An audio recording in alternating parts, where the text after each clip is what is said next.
প্রদীপ প্রজ্বলনের পরেই আমাদের ভারত রত্ন প্রয়াত প্রধানমন্ত্রী অটল বিহারী বাজপেয়ীর চরণে পুষ্পার্ঘ্য নিবেদন করা।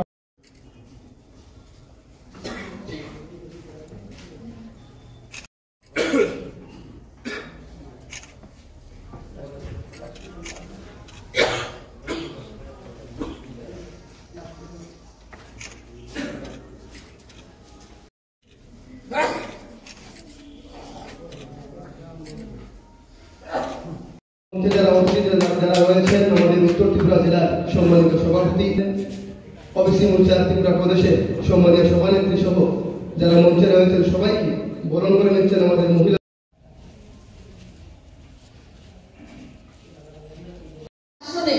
আমরা অনেক ইতিহাস, অনেক সত্য কাহিনী আমরা ভারত মাতা শ্রদ্ধেয় অটল বিহারী বাজপেয়ী জন্মগ্রহণ করেছেন 1924 সালে গোয়ালিয়রে। তিনটি বিষয়ের উপর যিনি স্নাতক করেও রাজনৈতিক জীবনে এই দেশের সমাজের উন্নয়নের জন্য দেশ সেবায় নিজেকে নিয়োজিত করে আজ জীবন অবিবাহিত থেকে ভারত মাতার জন্য সেবা করে গেছেন আমাদের সকলের আরাধ্য শ্রদ্ধেয় প্রাক্তন প্রধানমন্ত্রী অটল বিহারী বাজপেয়ী। আজ ওনার স্মৃতির প্রতি আমার শ্রদ্ধা।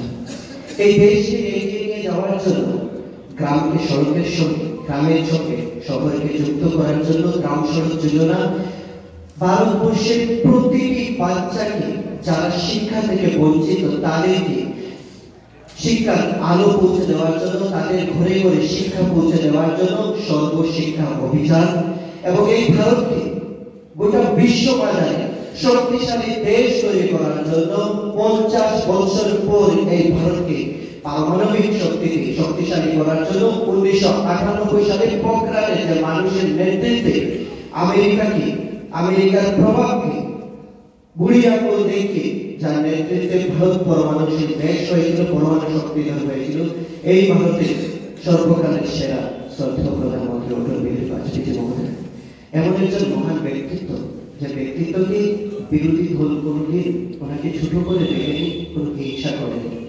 এমন একজন ব্যক্তিত্ব যাকে দেশের স্বার্থে কথা বলার জন্য বিরোধী দল তাকে পাঠিয়েছিল জেনেভা কনভেনশনে।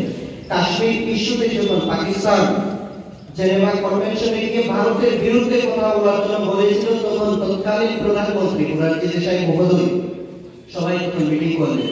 পাকিস্তান সম্পূর্ণরূপে প্রস্তুত ছিল, এইবার আমরা ভারতকে অ্যাটাক করব, কিভাবে জেনেভা কনভেনশনে গিয়ে ভারতের বিরুদ্ধে আমরা হামলা করব। ভারত আমাদের কাশ্মীরে মোরারজি দেশাইয়ের নেতৃত্বে কাশ্মীরের জায়গা দখল করেছে।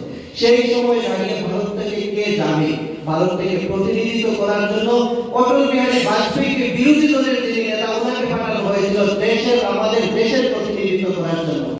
আমাদের দেশে আমাদের নেতার মধ্যে এত অমিল, সেখানে ওই দেশ থেকে ভারত থেকে বিরোধী দল নেতা এসেছে ওই দেশকে প্রতিনিধিত্ব করার জন্য।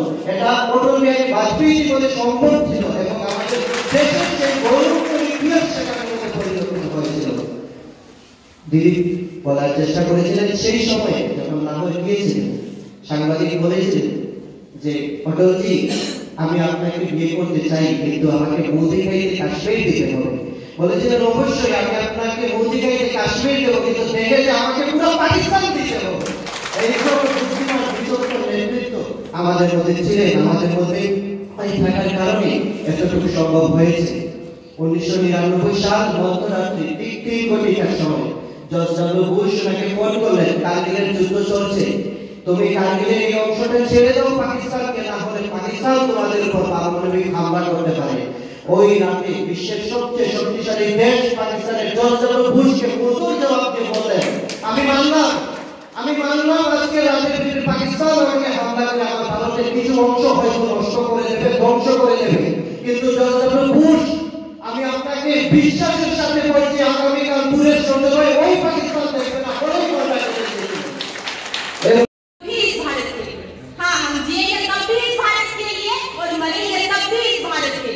और मरने के बाद भी गंगा जल में बहती हुई हमारे अस्थियों को कोई कान लगाकर सुने तो एक ही आवाज निकलेगा, भारत माता की जय, भारत माता की जय, भारत माता की जय।